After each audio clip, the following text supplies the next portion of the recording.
Bismillahirrahmanirrahim. Assalamualaikum warahmatullahi wabarakatuh. Jumpa lagi kita di channel Sumber Dakwah Official. Masya Allah, ini ada yang tak kalah menarik dan tak kalah seru untuk kita amati dan kita cermati sebagai pendidikan politik.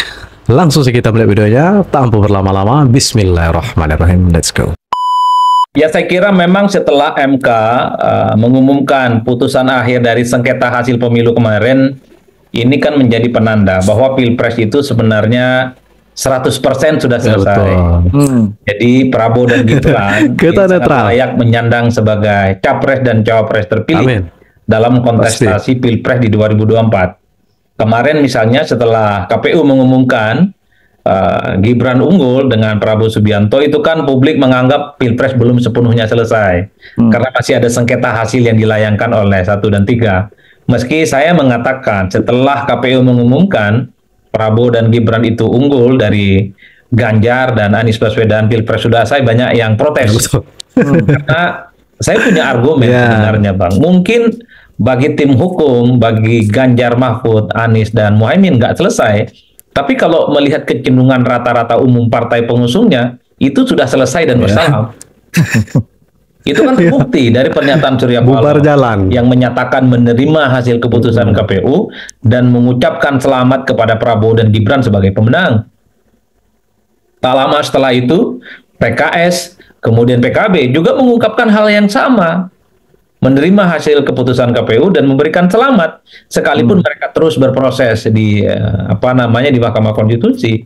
Belum lagi soal P3 yang saya kira Sandi pernah ke rumahnya Prabowo Subianto, kemudian Pak Mardiono juga datang ke halal bihalal grupnya TKN dan seterusnya dan seterusnya. Jadi dalam konteks itulah sebenarnya pada level elit Pilpres ini sebenarnya selesai sebelum putusan akhir Mahkamah Konstitusi yang dibacakan tanggal 22 bulan April kemarin bagi saya. Nah, yang menarik memang diperbincangkan what's next. Bagi saya ada kecenderungan partai-partai di kubu 1 dan 3 ada kecenderungan bahwa mereka itu juga punya intensi dan tertarik untuk menjadi bagian dari koalisinya Prabowo dan Gibran.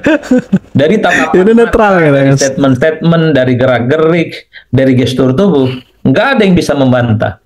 Andai tawaran itu diberikan oleh Prabowo Subianto dan Gibran, bukan tidak mungkin partai-partai itu akan berkoalisi dan menjadi bagian dari kubu Prabowo dan Gibran. Makanya saya dari awal mengatakan, jangan terlampau agresif menyerang satu sama yang lain di Pilpres ini.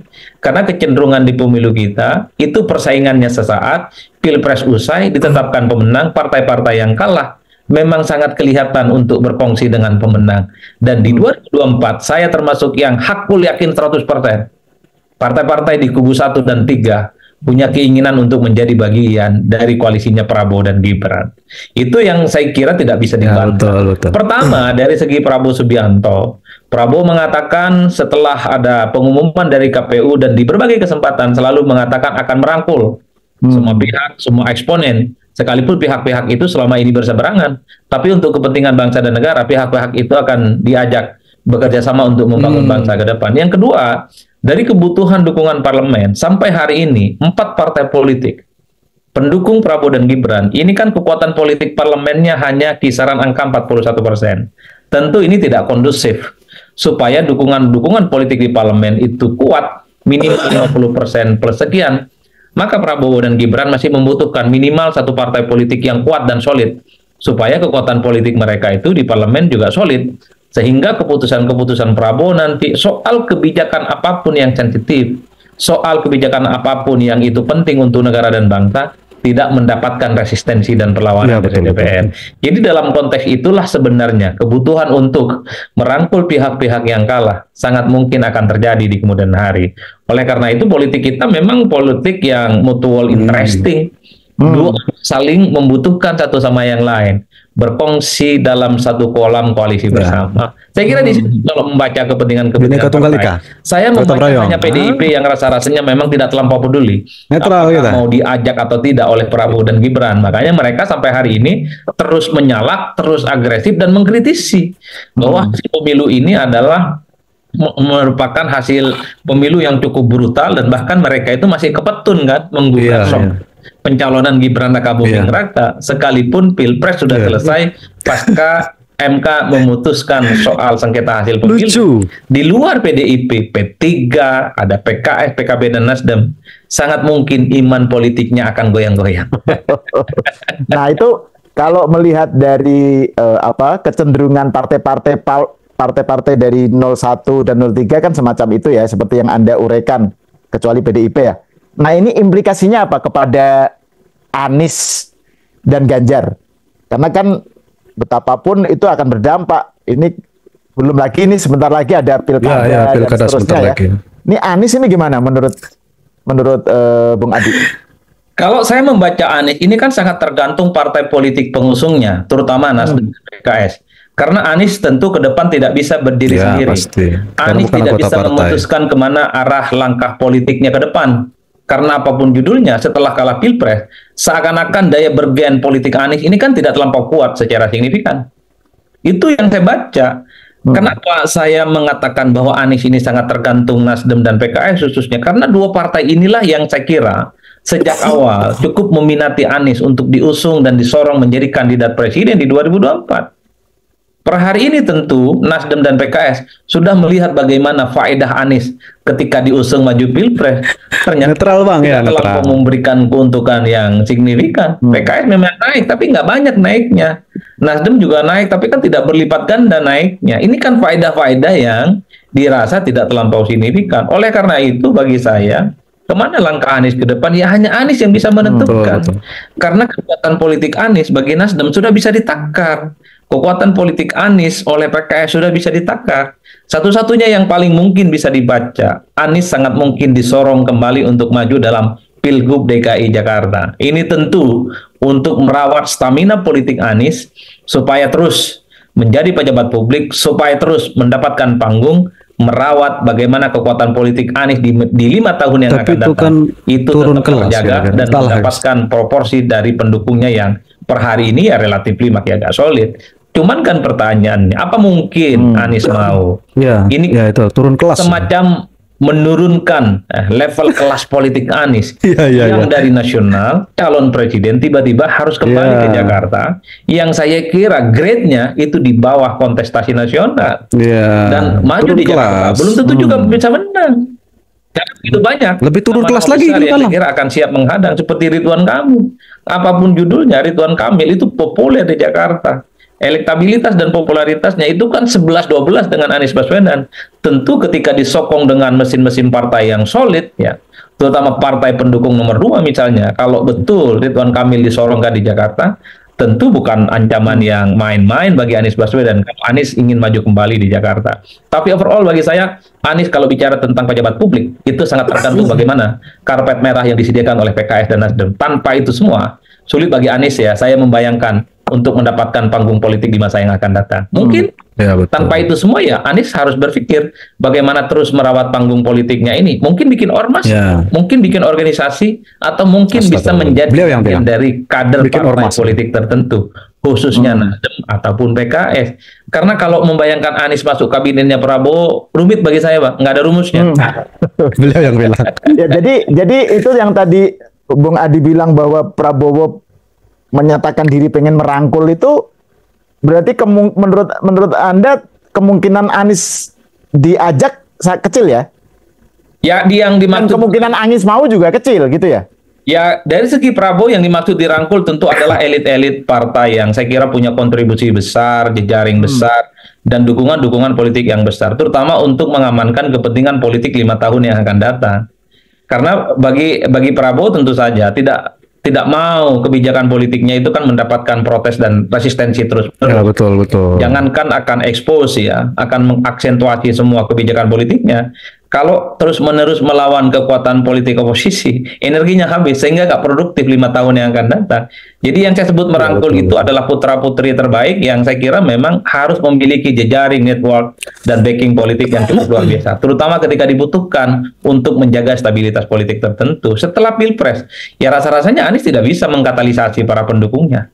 Jadi Anies sekalipun protes, ya pendukungnya juga belum tentu bisa mendukung. Tapi beda kalau yang protes Nasdem, tapi beda kalau yang protes PKS. Mereka punya konstituen, mereka punya anggota dewan, mereka itu punya elit-elit yang setiap hari bisa speak up, melakukan perlawanan terhadap kubu pemenang. Tapi Ya, Anies betul. kalau mau melawan, ya Anies sendiri yang melawan pendukungnya.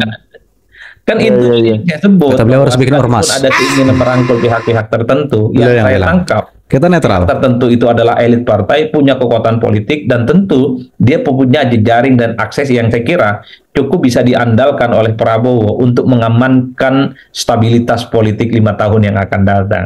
Inilah yang saya kira memang Anies sangat rumit sebenarnya dibayangkan, karena per hari ini bukan kader partai. Jadi sekali Anies bicara itu tidak bisa mewakili Nasdem. Ketika Anies protes itu juga tidak bisa disebut mewakili PKS. Ya Anies hanya akan mewakili dirinya sendiri. Ini yang kemudian menurut saya bagaimana Anies ke depannya, tentu Anies lah yang paling tahu, dan tentu sangat tergantung bagaimana tawaran dari PKS dan Nasdem. Hanya kedua partai ini yang kelihatan sejak awal cukup meminati Anies ya sebagai lokomotif garda terdepan yang sering mereka perjuangkan untuk kontestasi politik. Kalau PKB? Kalau PKB saya kira lebih.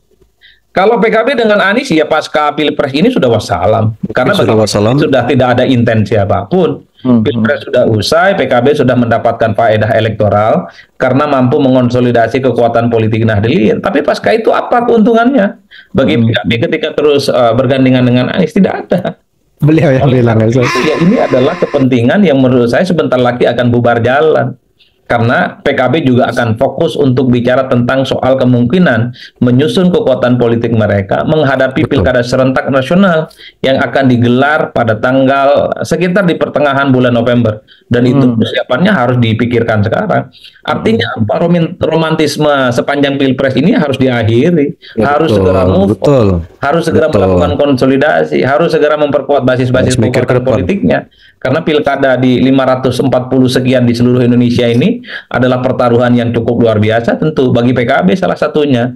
Karena kepala daerah ini di 2009 yang akan datang akan menjadi ujung tombak untuk memenangkan pertarungan di 5 tahun yang akan datang. Jadi itulah yang saya membayangkan, Bang. Soal masa depan Anies bagi saya rumit. Ya tergantung Anies sendiri dan tergantung kalau ada partai yang minat Kalau Mas untuk Ganjar, Bang. mengusung Anies. Karena ya per hari ini Anies ini ibarat pemain bola yang bebas transfer, tidak ada yang berhak mengklaim Anies. Dan Anies bisa suka-suka, boleh berpartai boleh, tak berpartai juga boleh. Tapi praktis setelah putusan MK ini tentu Anies kaki politiknya itu ya seakan-akan sudah tak sekokoh dulu lagi. Basis politiknya tentu mulai tercerai-berai karena basis dukungan politiknya dulu kan berbasiskan dukungan partai, dan partai tentu sudah mulai bersiap menghadapi pilkada secara serentak nasional. Nah, sekarang kalau Ganjar gimana? Karena kan ini beda cerita, guys. Ganjar dia kader rumit, partai. Menurut istilahnya Bung Adi, karena dia nggak berpartai, terus kemudian partai-partai pengusungnya udah punya agendanya sendiri, jangan-jangan juga punya jagonya sendiri untuk pilkada ya. Nah, sekarang Ganjar, kalau kan PDIP belum jelas nih apakah oposisi atau enggak, tapi kan kemarin beberapa waktu lalu di Kompas kan Bu Mega nulis artikel ya, ada artikel di Kompas opini yang menyiratkan hubungan Bu Mega dengan Pak Jokowi itu masih nggak harmonis lah gitu. Tapi di sisi lain Bu Mega mengutus Mbak Puan untuk ketemu Prabowo. Jadi ada sinyal yang seakan-akan ada yang membaca bahwa PDIP mau bergabung ke 02 ke KIB kalau KIM ya, KIM Koalisi Indonesia Maju ya. Kalau Prabowo putus dengan Jokowi gitu. Jadi, nah ini dampaknya apa kepada Ganjar, nasib Ganjar ke depan ini? Gimana menurut Bung Adi? Kalau membaca anatomi dan struktur kekuatan politik di PDIP, bagi saya sederhana, Bang. Ini sangat tergantung bagaimana Megawati Soekarno Putri. Kalau ada penugasan kepada Ganjar, dimanapun posisinya, saya kira Ganjar akan tegak lurus dan saminah. Beliau yang bilang.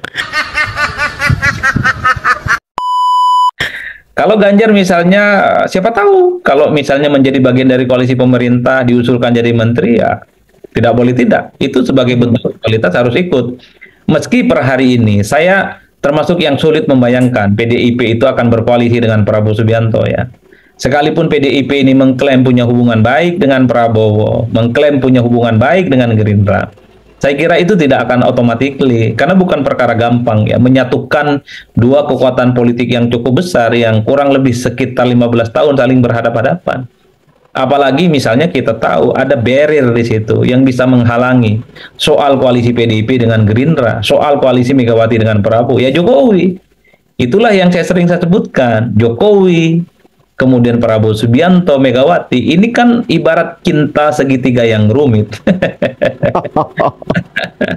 Karena kalau kita membaca kecenderungan publik secara umum ya, ketika PDIP mengatakan tidak ada persoalan apapun dengan Prabowo, mestinya pertemuan itu segera bisa diwujudkan. Nunggu apa lagi? Halal bihalal, waktunya sudah. Ini sudah bulan Syawal, sudah. Idul Fitri, sudah. Kalau memang sudah sama-sama cocok, tidak ada pembatas yang tebal, mestinya pertemuan kedua tokoh ini bisa segera diwujudkan. Cuman saya menduga ada kesan gitu ya, bahwa pertemuan antara Prabowo dan Megawati ini kan mensyaratkan soal bagaimana Jokowi dengan PDIP. Nah, ini agak rumit.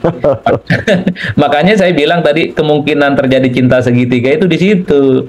Kalau misalnya Prabowo tiba-tiba bertemu dengan Megawati, pasti publik beranggapan, wah Jokowi ini sudah ditinggalkan nih sama Prabowo Subianto dan lebih memilih Jokowi dan lebih memilih Megawati. Kan begitu perasaan publik kan. Dan pada saat yang bersamaan, kalau per hari ini misalnya Prabowo tidak kunjung bertemu dengan Megawati, publik meyakini sepertinya Prabowo sedang menjaga perasaannya Pak Jokowi juga gitu ya, untuk tidak bertemu dengan Mega, mengingat per hari ini Megawati pun belum mau menerima Jokowi untuk bertemu. Ini yang saya kira between rock and hard place, Bang, cukup dilematis. Makanya saya membaca kalau hubungan antara Prabowo dan Mega ini ke depan ya sangat tergantung bagaimana hubungannya dengan Pak Jokowi. Kalau hubungan dengan Pak Jokowi itu terus mesra, ya sulit saya membayangkan Megawati dan PDIP akan menjadi bagian dari koalisinya Prabowo. Tapi kalau hubungan Jokowi dengan Prabowo segera berakhir, bulan madunya tak lama setelah tanggal 20 Oktober peralihan suksesi kekuasaan ini berakhir, tidak mungkin PDIP itu juga menjadi bagian dari koalisi pemerintah, entah dengan cara apapun. Karena koalisi pemerintahan itu kan tidak harus jadi menteri, mungkin koalisi-koalisi di tempat yang lain, mungkin soal pilkada, mungkin soal komposisi di parlemen. Kan alat-alat kelengkapan dewan saya kira masih layak untuk diperbincangkan. Per hari ini memang Undang-Undang MD3 mengatakan bahwa pemenang pileg itu otomatis akan menjadi ketua DPR.